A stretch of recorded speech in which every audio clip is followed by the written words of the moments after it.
Nós temos na Bíblia, no texto de Gálatas, no capítulo 2 de Gálatas, versículo 20, Paulo fala assim: estou crucificado com Cristo, e vivo não mais eu, mas Cristo vive em mim.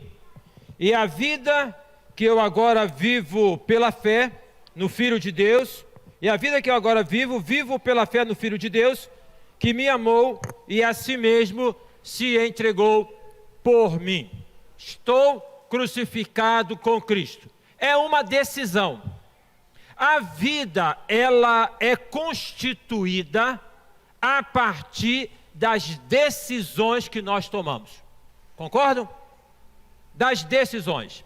Decisões acertadas vão ter consequências que serão consequências ou resultados bons, positivos. Decisões equivocadas, erradas, elas darão e apresentarão resultados que não são positivos. Portanto, meus queridos e meus amados irmãos, já que não podemos viver sem tomarmos decisões, a orientação é esta: cuidado com as decisões que você tem tomado. Preste atenção nas decisões que você tem para tomar. Existe um movimento frente a o que diz respeito às consequências das decisões, que é de evitar de tomar decisões. Então, com medo de tomar uma decisão que é errada, que é equivocada, algumas pessoas protelam a decisão a ser tomada. Você é uma pessoa que, quando tem que decidir, decide logo, ou você é uma pessoa que protela, que vai protelando as decisões, tá? Por medo do que possa vir a acontecer.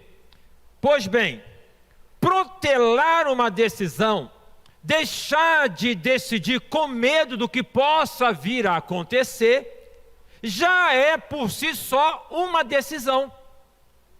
Então, deixar de decidir, esgarçar o tempo, por conta do receio do que pode vir a acontecer, já é por si só uma decisão.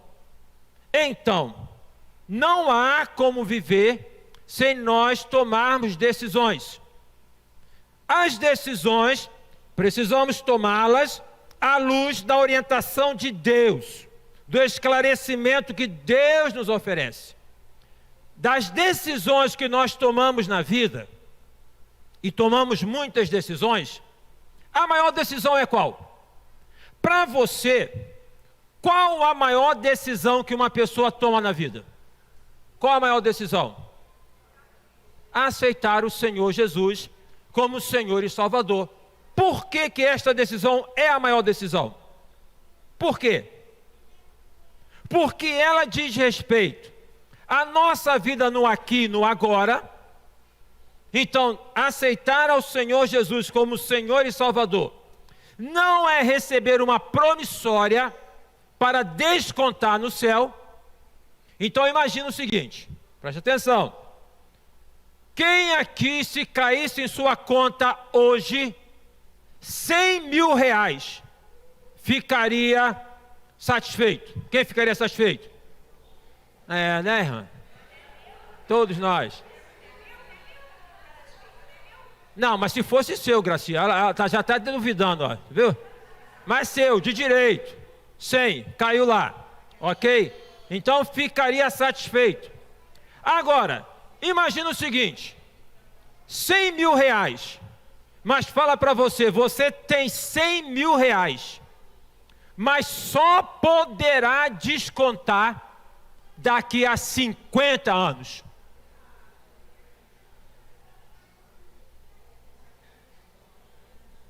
Para quem está mais novinho, tudo bem, né?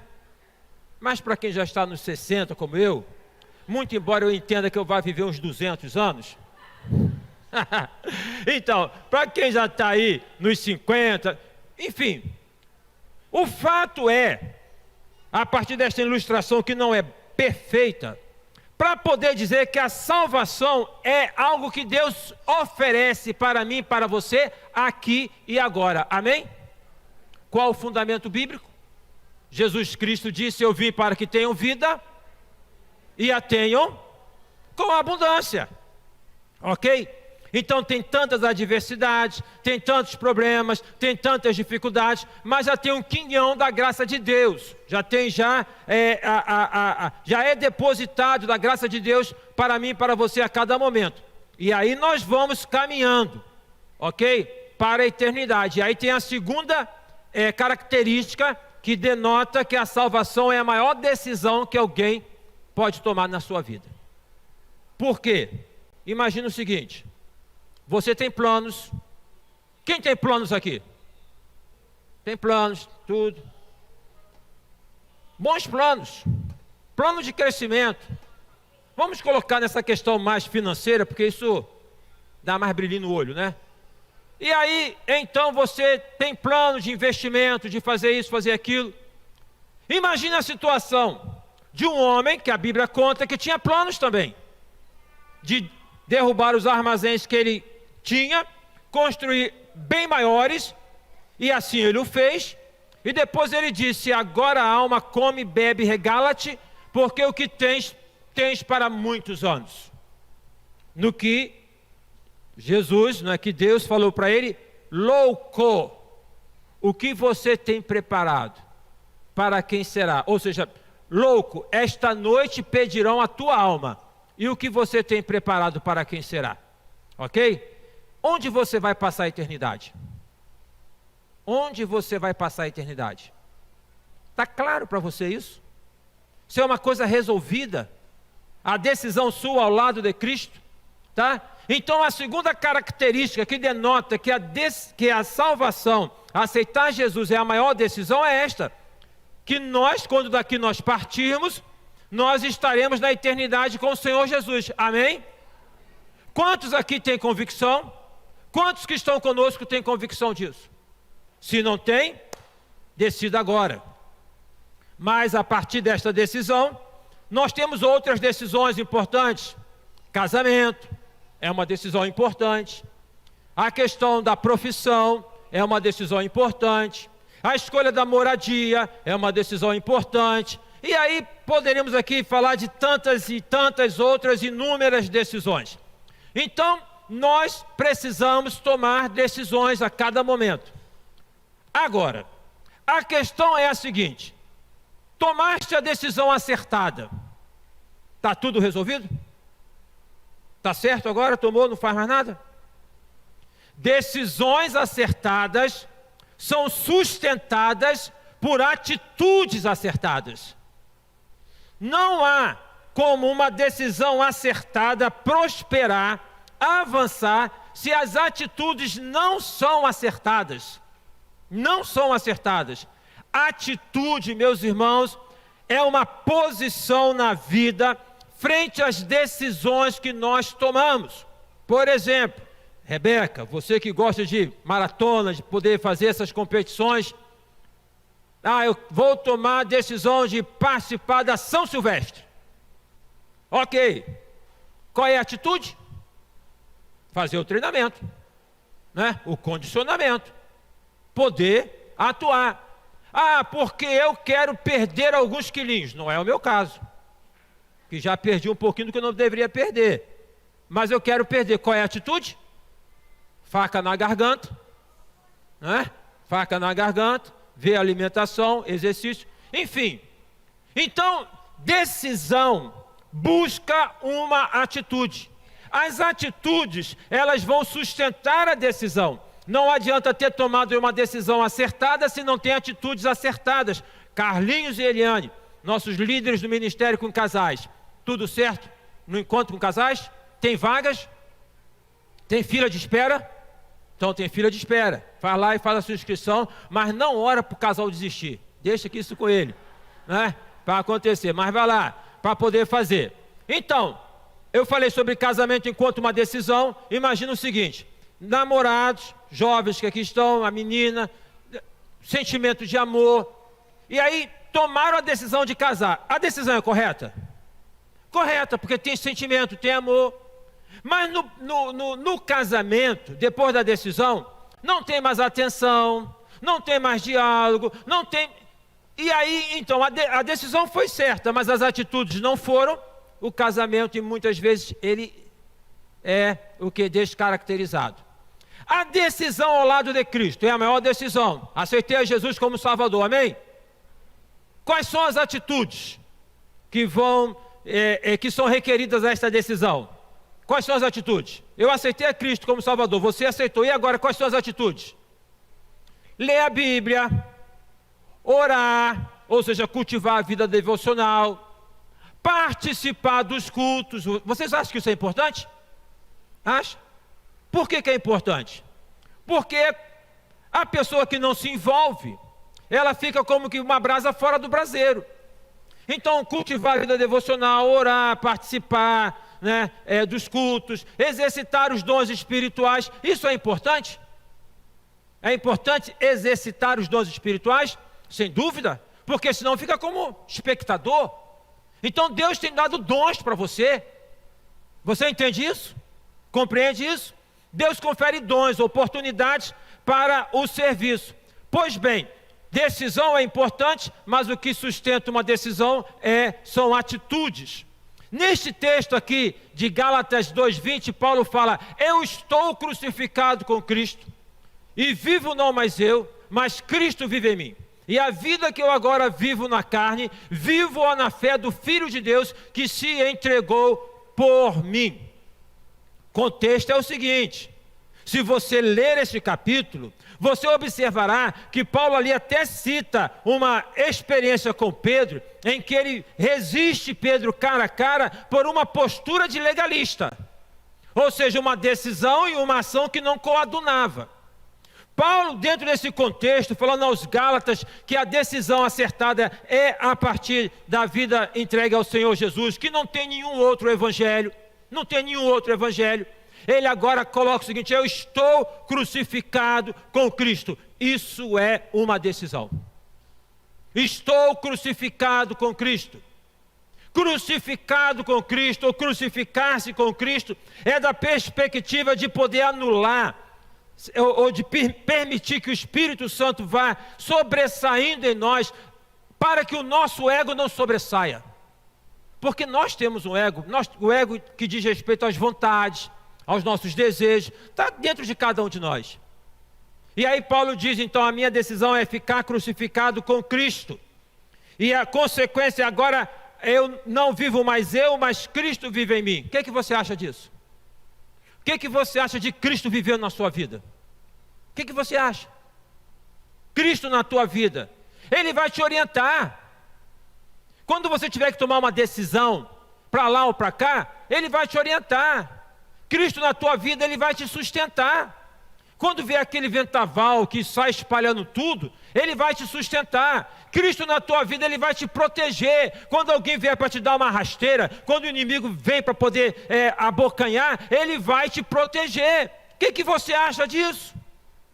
Andar com Cristo, viver com Cristo, né? Seguir a direção de Cristo. Vivo não mais eu, mas Cristo vive em mim. É algo maravilhoso. Aí Paulo agora, a partir então desta decisão que ele já tinha tomado, ele fala de atitudes. E a vida que eu agora vivo na carne, vivo na fé do Filho de Deus. Tá? 3 atitudes aqui que Paulo está colocando, que são importantes para cada um de nós, no que diz respeito a sustentarmos a decisão que tomamos ao lado de Cristo. Primeira atitude: vigilância. A vida que eu agora vivo na carne, na Bíblia, no Novo Testamento, na maioria das vezes, se não todas as vezes, em que a palavra carne aparece para poder ressaltar a tendência para o pecado. Não confunda carne com corpo. O meu corpo, o seu corpo é o templo do Espírito Santo. Então cuida do seu corpo. Valorize o seu corpo. Tá? Porque o Espírito Santo habita em você. A Bíblia fala, Paulo fala que aprouve Deus colocar um tesouro em um vaso de barro. E aí então eu e você somos este vaso que temos em nós este tesouro maravilhoso. Mas reconheçamos que mesmo salvos, mesmo tendo tomado uma decisão ao lado de Cristo, nós temos uma carne que é uma tendência para o pecado. Todos nós aqui, todos que estão cultuando conosco pela transmissão, todos nós, por mais consagrado que seja, por mais que ore, por mais que leia a Bíblia, e tudo isso é muito bom para poder ir diminuindo, né? No desejo do ego, para poder ter a presença de Deus, mas por mais que nós assim possamos buscar e devemos buscar, há uma tendência para o pecado. Quem aqui, nesta semana, falou o que não deveria falar? A Bíblia diz que a pessoa que não peca por palavras, homem perfeito é. Então, por dedução, todos nós somos imperfeitos, porque nós às vezes vomitamos que não era para vomitar. Quem aqui nesta semana, ou aí onde você está, pensou o que não deveria pensar? Olha, dizem que tudo que nós buscamos na internet fica registrado lá numa grande central de computador. Eu tomei conhecimento de um site de inteligência artificial, ChatGPT, até fazendo propaganda agora, que você escreve lá o negócio e ele vai te dando. Se você escreve, pode até preparar sermão. Você fala assim, o sermão João 3,16, ele vai dar um comentário, vai dar os tópicos. Imagina, né? Pastor preguiçoso agora, só no ChatGPT e pega lá, tá? Então tenha a questão que, porque é um conjunto de informações de banco de dados que a inteligência artificial ela vai cruzar e vai dar a resposta. Gente, o mundo está assim acelerado demais. Não adianta a gente poder falar que não, porque a inteligência artificial está aí para poder usar, para poder, enfim, ok? Mas o que eu quero dizer é o seguinte: Deus sabe tudo o que você pensa. Deus sabe tudo o que você pensa, o que eu penso. Deus sabe tudo. Deus conhece tudo. Mas tem uma diferença. Deus conhece, Deus sabe, mas Ele não armazena. Imagina se Deus armazenasse os meus pecados. Imagina se Deus arquivasse os meus pecados. Estava frito, torrado, fuzilado. Porque perante Ele, não, mas vem cá, vamos buscar aqui no arquivo. Viram aquele filme Todo Poderoso? Aquela cena que é o Friedman, né? Friedman, que representa lá o Deus, ele abre um arquivo que vai assim, direto. Imagina o que tem lá. Mas Deus não tem arquivo. Deus não guarda arquivo. Porque Deus é presente, Deus não é passado, Deus é presente. Então não importa o tempo da ignorância, eu pequei, me arrependi, coloquei perante Deus, estou perdoado. E Deus não vai me lançar em rosto jamais. Mas Ele sabe tudo o que eu penso, Ele sabe tudo o que eu falo. E aí, o que nós precisamos saber como atitude é que nós somos tendenciosos ao pecado. Primeira atitude, vigia. Vigia.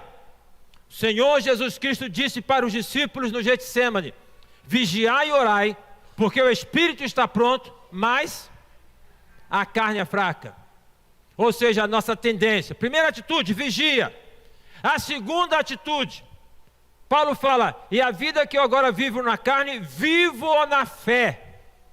Vivo-a na fé do Filho de Deus. Segunda atitude, viva pela fé. Amém, irmãos? A Bíblia fala, se não me falha a memória, está dado lá em Abacuque, é citado em Romanos e é citado em Hebreus: o justo viverá pela fé. Viva pela fé. Não viva por aquilo que você vê, não viva por aquilo que você contempla, mas viva pela fé. O irmão está num aperto, vai passar, meu querido. O irmão está numa dificuldade, vai superar. Deus tem te dado graça e vai dar graça. E sabe o que vai acontecer? Você vai passar, você vai superar e você vai crescer com essa experiência. Bíblia. Jó era um homem que tinha uma posição muito boa. O inimigo roubou tudo dele, com a permissão de Deus. Mas o final de Jó foi o dobro. Ninguém quer passar por aperto, ninguém quer passar por dificuldades, nenhum de nós queremos passar. Mas as dificuldades, elas nos ajudam se nós nos apropriamos delas com a graça do Senhor. Então, viva pela fé, meu querido. Viva pela fé. Há um pessimismo que paira no mundo, há uma negatividade que paira no mundo. Isso tem afetado a nossa vida, tem afetado o nosso relacionamento. Nós precisamos então ter uma atitude. Você olha, acorda de manhã, você olha para a despensa, só tem 1 quilo de arroz, só tem 1 quilo de feijão, fala, glória a Deus. Saudosa irmã Ondina, não é? Glória a Deus. Você olha para a sua conta no banco, e lá está naquele raspinha do tacho, você fala, glória a Deus. Você está numa dificuldade, está num aperto, você sente dor, tudo bem, não esconda a sua dor, expresse a sua dor. Nós temos salmos de lamentos, nós temos um livro na Bíblia que é de lamentos, mas no meio do lamento, você eleve o teu louvor ao Senhor. Salmo 13, é um salmo curto, né? O salmista fala, por que, Senhor, por que o Senhor permitiu? Aí depois ele termina lá, espere em Deus, pois ainda o louvarei. Louva o nome do Senhor. Glorifica, viva pela fé. Viva pela fé. Olhe para a circunstância que está à tua frente e fala assim, vai mudar, porque eu sei em quem eu creio, eu sei em quem confio. Não se curve a circunstância. Não se curve à adversidade. Viva pela fé, segunda atitude. Terceira atitude, Paulo diz, a vida que eu agora vivo na carne, então a primeira, vigia, desce do salto alto, né? Eu vivo pela fé no Filho de Deus, então viva pela fé. E ele termina, o qual me amou e se entregou por mim. Apropie-se do amor de Deus. Apropie-se do amor de Deus. Diga, repita, diariamente, constantemente, a todo momento, Deus me ama, Deus me ama, Deus me ama. Deus me ama, Deus me ama, Deus me ama. Amor é senso de valor.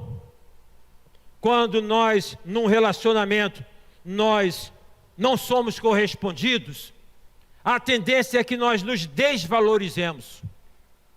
Por que ele fez isso comigo? Eu fui tão bom, a gente se desvaloriza. Então observe que esse movimento, ele não é nem tanto por conta do que o outro fez, mas por aquilo que a pessoa acha. E ela se coloca na medida do outro. Mas quando esse amor é reconhecido, quem é que não é? Poxa, poder ter uma palavra de carinho, de amor, de estímulo, um gesto, o toque, a atitude, a gente se sente melhor. A gente não recebe isso o tempo todo das pessoas. Eu não recebo isso o tempo todo da Simone, nem a Simone recebe isso o tempo todo de mim. Nós não recebemos isso o tempo todo entre nós. Devemos buscar isso como exercício no casamento, na comunhão, mas não recebemos. Sejamos sinceros, não recebemos. Por vezes nós não vivemos numa perspectiva do amor que nós pregamos. Por vezes o ambiente que nós estamos, ele não é um ambiente que propicia isso em termos de amor, de relacionamento, de afetividade. Mas reconheçamos, em muitas vezes, eu também não dou o amor que eu estou querendo receber. Por vezes eu não recebo, mas também muitas vezes eu não dou. Quer receber, mas não quer oferecer. Quer ter o carinho, mas não quer doar o carinho. Quer ter atenção, mas não quer doar atenção. Quer ajuda, mas não quer ajudar. Os irmãos entendem? Os irmãos entendem esse movimento? Esse movimento faz parte da dinâmica da nossa vida e nós precisamos ir buscar melhorar a cada momento. No entanto, na nossa relação para com Deus, Deus não me ama mais hoje do que me amava ontem. Deus não me amou mais ontem do que Ele me ama hoje. Deus me ama e ponto final. Então apropie-se do amor de Deus, meu filho. Para com esse senso de desvalorização. Para com esse senso de desprezo, de menosprezo. Para de ficar dando atenção do que colocam ao seu respeito. Apropie-se do amor de Deus. O amor de Deus que sustenta a gente.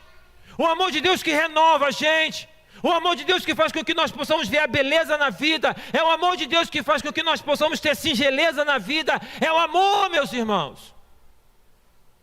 O próprio apóstolo Paulo fala aos Coríntios: agora, pois, permanecem essas três coisas: a fé, a esperança e o amor. Mas destas três, a maior delas é o amor. Irmãos queridos e amados, que decisão você tem que tomar na sua vida? Quem sabe, para alguns aqui, para alguns que estão conosco pela transmissão, a decisão hoje é abrir o coração e aceitar Jesus como Salvador. Senhor Jesus, eu te aceito como meu Senhor, como meu Salvador. Faça isso. Que decisão você tem que tomar na sua vida?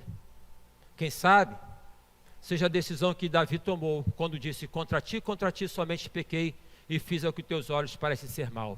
Volta a dar-me a alegria da salvação. Ou seja, a decisão de poder reconhecer o pecado, confessar o pecado e voltar-se para Deus. É a decisão do filho pródigo. Quem sabe, irmão, a decisão sua hoje é voltar para Jesus. Você não está bem, cara. Você não está bem, menina. É voltar para Jesus, de onde você um dia estava. Que decisão você tem que tomar hoje? Quem sabe a decisão é de você poder dizer: Senhor, eu quero viver para a tua honra, para a tua glória, na minha vida, sabe, é viver para o Senhor, a minha vida assim, sabe, é trabalhar para o Senhor, viver para o Senhor. Que decisão você tem que tomar? Quem sabe nesta semana você vai numa consulta médica, você vai ter que tomar uma decisão. Quem sabe, não sei, o médico vai falar: você vai ter que operar, e você vai ter que decidir, porque ele não vai enfiar a faca em você se você não quiser. Não é nem faca, é bisturi, né? Ele não vai operar se você não quiser. Quem sabe você tem uma decisão que você vai tomar nessa semana, é de você poder procurar uma ajuda jurídica para resolver um problema que você está lá emperrado, uma herança, sei lá o que é emperrado, e você não resolve isso. Quem sabe você tem que decidir hoje, sabe, de poder reprogramar a sua vida, refazer a sua agenda. Está muito entupida a tua agenda, está com um montão de coisa, está te acabando esse negócio. Que decisão você tem que tomar, irmão? Tome a decisão que tenha que ser tomada à luz da palavra de Deus, e sustente essa decisão com atitudes corretas. Na nossa relação, na caminhada com Deus, são três atitudes que sustentam a nossa decisão ao lado de Cristo. Vigia, irmão. Vigia. Vigia o tempo todo. Vigiar não é ficar no controle, não. Vigiar é deixar que o Espírito Santo domine a sua vida. Sai do controle, deixa que o Espírito Santo ilumine. Ele vai te ajudar. Ele vai falar: ó, esse aí não, isso aí não, ó, cuidado, ó, tá? Vigia. Segunda coisa, irmão, viva pela fé. Decida viver pela fé. Você foi salvo como ato da graça de Deus e um gesto de fé. Viva pela fé, irmão. A cada dia fé, fé. Terceira coisa, apropie-se do amor de Deus revelado em Jesus. Jesus me ama. Jesus me ama. Jesus me ama. E aí? Que decisão? Quais atitudes que vão sustentar essa decisão? Feche seus olhos. Você que está em casa, tem um momento de quietude para o Espírito de Deus falar ao seu coração naquilo que, pela graça dele, foi dado aqui e apresentado. Que Deus te abençoe, para que você tome decisões acertadas. Que o Espírito Santo de Deus possa te dissuadir de decisões equivocadas e erradas. Quem sabe você está querendo tomar uma decisão que é uma decisão errada. O Espírito Santo vai insistir com você: não é isso, desiste. Ou então a decisão é isso, ele vai falar, é isso mesmo, tem coragem, vai lá. Ah, mas é muito difícil. Não estou falando que é fácil, que é difícil. Estou falando que é isso. Tendo tomado a decisão, sustente com atitudes corretas perante Deus.